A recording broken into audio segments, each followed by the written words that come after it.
ನಿಮ್ಮಿಂದ ಈ ಕಾರ್ಯಕ್ರಮಗಳನ್ನು ಮಾಡೋದು ನೀವು ಮುಂದುವರಿಬೇಕಾದ್ರೆ ನಿಮ್ಮ ಆಶೀರ್ವಾದ ಸದಾ ಕಾಲ ನಮ್ಮ ಮೇಲೆ ಇರಬೇಕು. ಇರ್ತದೆ ಅಲ್ವಾ? ಇರ್ತದೆ ಅಲ್ವೇನ್ರಿ?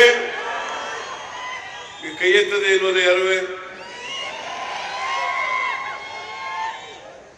ನಿಮ್ಮ ಆಶೀರ್ವಾದ ಸದಾ ಇರಲಿ, ಸದಾ ಇರಲಿ. ಅದರಿಂದ ನಾನು ಹೆಚ್ಚು ಭಾಷಣ ಮಾಡಕ್ ಹೋಗಲ್ಲ.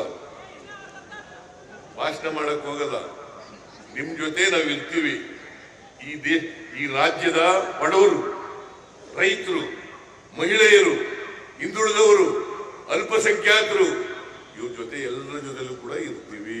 ಬಡವರು ಯಾವುದೇ ಜಾತಿಗೆ ಸೇರಿ, ಏನ್ ಅಕ್ಕಿ ತಗೊಳ್ಳೋರು ಒಂದ್ ಜಾತಿಯವ್ರು ತಗೋತೀರ, ಬಸ್ನಲ್ಲಿ ತಿರ್ಗಾಡೋರು ಒಂದ್ ಜಾತಿಯವ್ರು ತಿರ್ಗಾಡ್ತಾರ,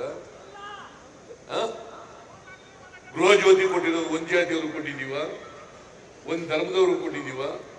ಎಲ್ಲ ಜಾತಿಯವರು ಇದ್ದಾರೆ, ಎಲ್ಲ ಧರ್ಮದವರು ಇದ್ದಾರೆ, ಎಲ್ಲರಿಗೂ ಕೊಡ್ತಕ್ಕಂಥ ಕೆಲಸವನ್ನು ಮಾಡಿದ್ದೀವಿ.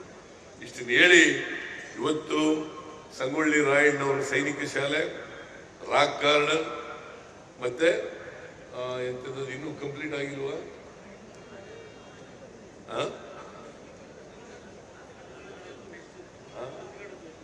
ನಂದ್ಗಡೆ ಮ್ಯೂಸಿಯಂ ಒಂದು ಮಾತ್ರ ಆಗ್ಬೇಕು, ಬೇರೆ ಮ್ಯೂಸಿಯಂ ಆಗಿದೆಯಾ? ಎಲ್ಲ ಆಗಿದಾವೆ. ಅದರಿಂದ ಅತ್ಯಂತ ಸಂತೋಷದಿಂದ ಉದ್ಘಾಟನೆ ಮಾಡಿದ್ದೀನಿ.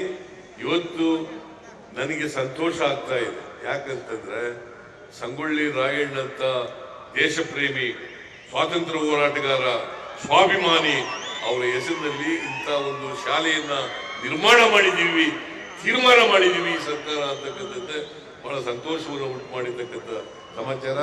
ನೀವೆಲ್ಲ ಒಂದು ನಮಗೆ ಆಶೀರ್ವಾದ ಮಾಡಿದ್ದೀರಿ. ನಿಮ್ಮೆಲ್ಲರಿಗೂ ನಮಸ್ಕಾರಗಳನ್ನು ಹೇಳಿ ನನ್ನ ಮಾತನ್ನು ಮುಗಿಸ್ತೇನೆ. ಆಮೇಲೆ ಇದರ ಶಿಲ್ಪಿಯವರು, ಇದನ್ನ ಬಿಲ್ಡಿಂಗ್ ಕಟ್ಟಿರೋರು ಶಿಲ್ಪಿಯವರು, ಆಮೇಲೆ ಶಿಲ್ಪಿಯರಪ್ಪ ಅವರೆಲ್ಲ. ಶಿಲ್ಪಿ ನಿನ್ನ ಹೆಸರೇನೆಯ? ಬಾ ಮುಂದಕ್ಕೆ. ಆಮೇಲೆ ನಮ್ಮ ಶಿಲ್ಪಿ ನಿನ್ನ ಹೆಸರೇನು? ಹರ್ಷ